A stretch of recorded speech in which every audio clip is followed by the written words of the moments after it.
Children digging cobalt out of the ground with their fingertips in an African mine, lorded over by warlords with guns, whips and chains, is a very popular image used by the EV haters. Lithium is commonly supplied by China with its appalling human rights record. The biggest, cheapest battery manufacturers in the world are also located in China. But are our EVs about to go green and destroy all of the critics' arguments? I'm Dave. Welcome to Dave Takes It On. Well, batteries are simply chemical reactions that store or release electrons, electricity. But the materials are not widely available in Europe or the USA. But they are available in abundance in China and Africa. And they do often use slave labour and exploit children dramatically. But they're really cheap. If you can ignore, they have a bit of a bad image. Well, I can't help but reveal the hypocrisy of those EV haters. See, while the EV manufacturers have been working actively and tirelessly to eliminate these metals like cobalt from the batteries, Apple perfectly happy to carry on using batteries with Chinese lithium and DRC, Democratic Republic of Congo, cobalt dug out of the ground by those same children.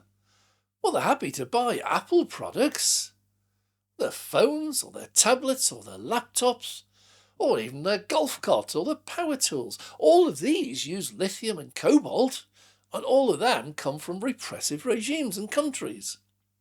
And Apple manufacture in China, as does Nike and Burberry and Davison and countless others. These deniers and haters, they're perfectly happy to buy all those products because they're cheaper, but EVs? Oh, can't manufacture EVs in China. That's an absolute no-go. Absolutely never. It's an oppressive regime. But the price of these materials has risen dramatically recently, since becoming popular, and the price of labour is also increasing to keep up with the huge demand. Plus, there's also a drive to start manufacturing locally to create jobs and boost the local economy. But unfortunately, these chemicals, the nickels, the cobalts, the manganese, the lithiums, they're not readily available at an affordable price in either the USA or in Europe. For that, you do have to go to countries like the Democratic Republic of Congo. I think any country with democratic in the title probably isn't. Zambia, South Africa, Russia, China, Brazil, Kazakhstan, Ukraine, Malaysia. And none of these are ideal trading partners. So the search is on for alternatives. The Inflation Reduction Act in America and subsidies in Europe are already biased towards a cleaner, more recyclable image, with locally sourced and manufactured components and products. So you can imagine one day no more cobalt. Well, don't need to imagine it. It's already here. See, Tesla already makes and buys LFP batteries that contain absolutely no cobalt. We believe they were the first company in the world to totally eliminate the use of cobalt in any of its car ranges, not just a single car, but a range. So cobalt-free is already here, but there's a lot more. BYD have just announced their first EV sodium-ion battery factory. No lithium at all, no cobalt either. But what's the excitement? Well, there are numerous other advantages. See, no precious metals from shady countries. Sodium is available locally for a fraction of the price and with virtually no transport costs. Is much safer, it performs better in cold weather, has a slower discharge rate, it's very much more difficult to catch fire, and is better for the environment. But the main killer is always the price. Lithium, around about $35,000 per tonne at the moment, sodium $350, so an order of magnitude cheaper. But sodium's not yet suitable for all models in a range. That would be excluding the long range and the performance models, which do need a higher energy density that sodium-ion batteries can't yet supply.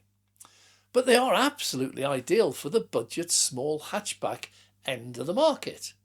And this, for anyone who's watched any of my other videos, people will realise, is the mass market. This is where everyone will be able to buy a new EV. This is under £20,000 or dollars. Well, these batteries in turn will lead to smaller and more economical EVs. If you take a look at any road or motorway, and you'll see 4, 5 or 7-seater cars being driven with just one occupant. It's about 2 tons of metal with just one occupant. In America, they actually now have special lanes exclusively for cars with more than one occupant, encouraging people to ride share. Do cars need to be so big? Well, not at all. Just take a look at China. They've got the Wulong Mini. It's a tiny little 2-seater. It's got virtually no safety features. Well, we would never have it over here as it is, but the concept is really good. Tiny cars need small smart parking spaces. They're much cheaper to make. They're much lighter. Now, they've really caught on over there. The Wulong is either second or third best-selling EV ever. Depends how you look at your figures. But in Europe, we've seen the start of small cars with the Renault Twizy and the Citroën Ami.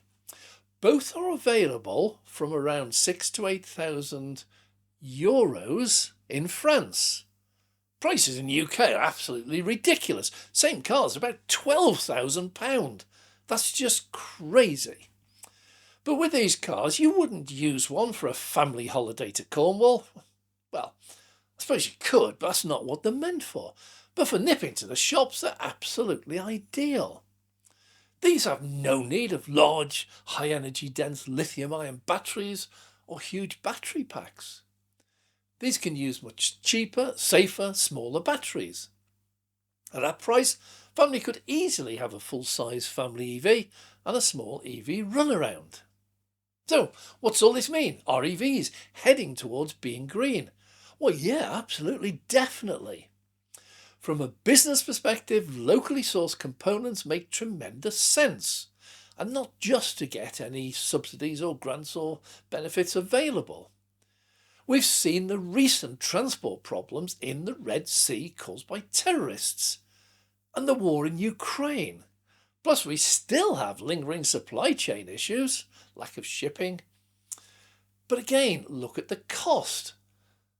This material can be dug up on their doorstep, reducing transport costs to almost nil and eliminating delivery hold-ups. Batteries sourced and made locally, whether in Europe or America, from cheaper, safer and more environmentally friendly chemicals, is a powerful target for all the EV manufacturers. Then we need to have a look at recycling. ICE cars must already be recycled, and new ICE cars need a minimum recycled content. Well, so do EVs. It's already compulsory, certainly in the UK, to recycle the battery when it reaches the end of its useful life.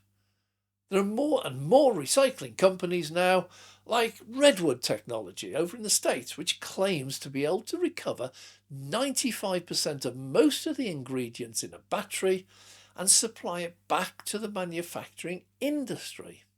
Redwood, a single company, states it will produce enough recycled materials and chemicals to make 1 million new EVs just from recycled material every single year. So where do these used and failed batteries come from? No, you EV haters, they don't come from EVs. There's very few EV batteries that are being recycled. There's more and more as days go by, but it's a very small number. They're much too new and young to be need replacing at this stage in significant numbers. Now, larger sources are readily available from things like pacemakers, digital cameras, smartphones, laptops, tablets, watches, power packs, mobile scooters, solar storage, alarm systems, golf carts, golf trolleys. They're also found commonly on marine vessels like yachts and cruise liners, on aircraft, on trains. They are simply everywhere and have been gathering pace at a tremendous rate since the early 90s.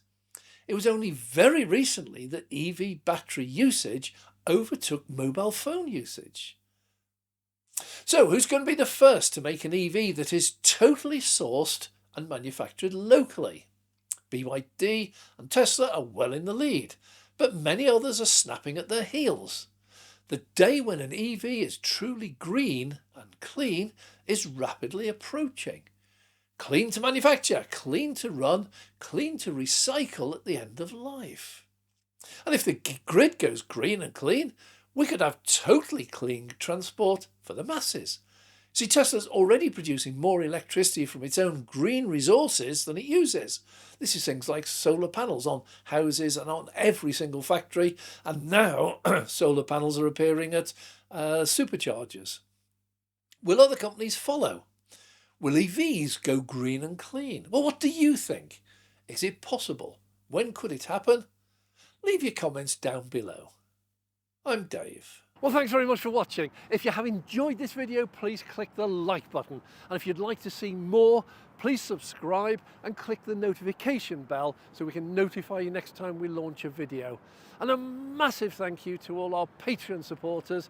It is your support that enables us to go out and make these videos for you. So thank you very much for your contribution. I'm Dave.